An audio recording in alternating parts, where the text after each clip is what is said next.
家好，欢迎收听台湾俗谚。今仔日要甲大家介绍的俗谚是：生过麻油芳，生袂过四块棒。头一句的麻油芳，也有人讲加酒芳。伫咧现代医学进步进程，妇女若要生产，大部分拢是由床头内捌生产过的女性帮忙捡囡仔。若准是专门捡囡仔的产婆，也无相关的医疗知识，致使妇女因为生产来死亡的 case， 占妇女的死亡率较悬。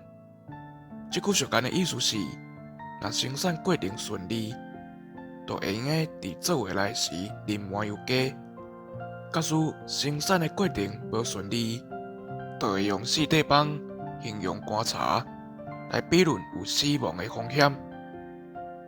以上，感谢收听。